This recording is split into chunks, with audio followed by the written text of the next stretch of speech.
ભંડાફોડ કાપોદ્રા પોલીસે ₹11 લાખના હીરા ચોરનાર બે આરોપીઓને મધ્યપ્રદેશ અને રાજસ્થાનથી ઝડપી લીધા. ગુનામાં સંડોવાયેલા આરોપીઓ શ્રમિક તરીકે કામ કરતા હતા. સુરતના કાપોદ્રા વિસ્તારમાં હીરા ઉદ્યોગ સાથે સંકળાયેલા વેપારીઓ માટે ચેતવણીરૂપ ઘટના સમાવી છે.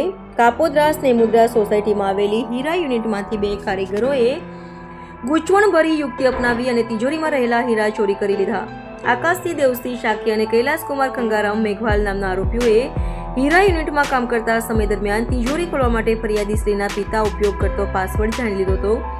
બાદમાં તેઓએ ચાવી ચોરી તિજોરી ખોલી અને અંદર રહેલા ₹11 લાખના કિંમતી હીરા ઉઠાવી ફરાર થઈ ગયા હતા. તપાસ દરમિયાન પોલીસ માટે સૌથી મોટી અડચણ એ હતી કે આરોપીઓ ચોરી કર્યા બાદ મધ્યપ્રદેશ અને રાજસ્થાનના અંતરિયાળ વિસ્તારોમાં છુપાઈ ગયા હતા.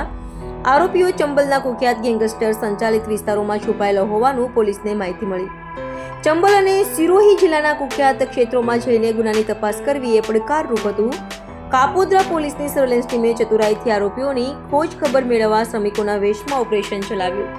ટેકનિકલ સહાય અને હ્યુમન ઇન્ટેલિજન્સના આધારે આરોપીઓનું લોકેશન ટ્રેસ કરી તેમને મધ્યપ્રદેશ અને રાજસ્થાનમાંથી ઝડપી લેવામાં આવ્યા.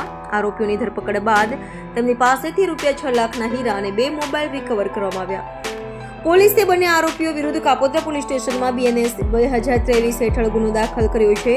આ ઘટનાને પગલે સુરતના હીરા ઉદ્યોગ સાથે સંકળાયેલા લોકોને વધુ સુરક્ષાના પગલાં લેવા અને શ્રમિકોને નિર્ધારિત ચકાસણી બાદ જ નોકરી પર રાખવા અંગે સતર્કતા દાખવા અનુરોધ કરવામાં આવ્યો છે.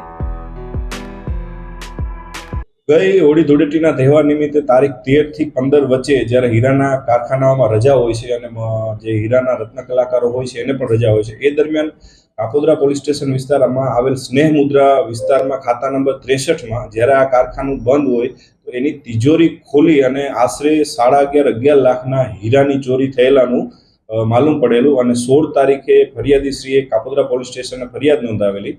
જ્યારે આ બનાવમાં આશ્ચર્યજનક વાત એ હતી કે આ તિજોરી તોડવામાં નથી આવેલી. આ તિજોરી નંબરિંગ વાળી હતી, જેમાં લોક ખોલવા માટે ડિજિટલ નંબરનો ઉપયોગ થતો હોય, એ નંબરની પણ કોઈ ચોરી કરેલી હોય અને તિજોરી ખોલેલી હોય એ પ્રકારની આ ચોરી હતી. ત્યારબાદ કાપોદ્રા પોલીસ સ્ટેશને જુદી જુદી ટીમો બનાવી તેના જે રત્ન કલાકારો કારીગરો હતો એના ડેટા મેળવવાનું ચાલુ કર્યું. એમાંથી એક કારીગર, જે કારીગર આકાશસિંહ દેવસિંહ શાક્ય નામનો કારીગર પોતે આ બનાવના આગલા દિવસથી ગુમ હતો અને પોતે ભીંડ વિસ્તારનો, બિહડ વિસ્તારનો, ચંબલ વિસ્તારનો મધ્યપ્રદેશનો રહેવાસી હોય. એનો મોબાઈલ નંબર પણ બંધ હતો. ત્યારબાદ એના એક અલગ મોબાઈલ નંબર મળી આવતા ભીંડ વિસ્તારમાં એક સર્વેલન્સની ટીમ PSI પિંજર તથા દામજીભાઈ અને સંજયભાઈ હેડ કોન્સ્ટેબલોને મોકલવામાં આવેલા અને ત્યાં આગળ 2-3 દિવસ રેકી કરતા એ વ્યક્તિ 2-3 દિવસથી આ હીરાની ચોરી કરીને ત્યાં જ રહેતો હોય એને રેકી કરી અને ત્યાં પકડી લેવામાં આવેલો.